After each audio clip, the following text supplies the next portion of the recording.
বরাকের ঐতিহ্যবাহী শৈব পীঠস্থান ভুবন তীর্থ এখন জনসমুদ্রে পরিণত হয়েছে। গত বছরের রেকর্ড ভাঙার সম্ভাবনা রয়েছে। বৃহস্পতিবার থেকে শুরু হয়েছে মহাশিবরাত্রি উপলক্ষে ভুবন বাবার মেলা। বৃহস্পতিবার থেকেই পুণ্যার্থীরা পাড়ি দিচ্ছেন ভুবন পাহাড়ের চূড়ায় অবস্থিত ভুবন বাবার মন্দিরে পূজার্চনার উদ্দেশ্যে।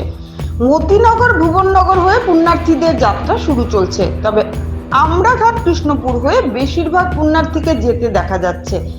জেলা প্রশাসনের তরফে এবার ভুবন বাবার মেলার সুরক্ষা ব্যবস্থার জন্য 5 জন ম্যাজিস্ট্রেটকে বিভিন্ন জায়গায় মোতায়েন করা হয়েছে। আবগারি বিভাগের তরফে বসানো হয়েছে চেক গেট।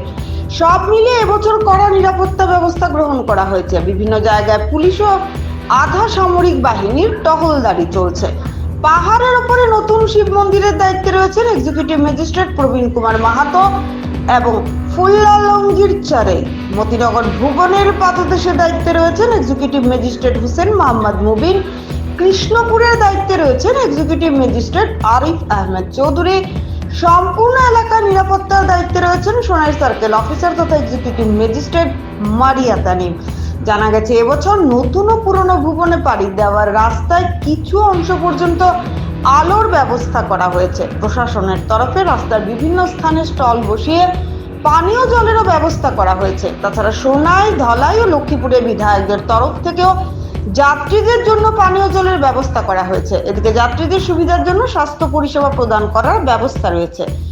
আপাতকালীন পরিস্থিতি মোকাবিলার জন্য ফায়ার সার্ভিস ও অ্যাম্বুলেন্সের ব্যবস্থা রয়েছে কৃষ্ণপুর ও ভুবননগরে। ভুবন যাত্রীদের সুবিধার্থে কৃষ্ণপুরের নতুন রাস্তাটি সুবিধাজনক বলেও জানান পুণ্যার্থীরা।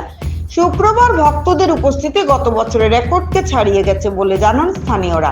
এদিকে শিলচর সহ কাছাড় জেলা জুড়ে শিবালয়গুলিতে শিবরাত্রি উপলক্ষে ব্যাপক ভক্ত সমাগম লক্ষ্য করা গেছে। শুক্রবার রাত 9:57 শুরু হয় মহাশিবরাত্রি তিথি এবং শেষ হচ্ছে 9 মার্চ সন্ধে 6:17।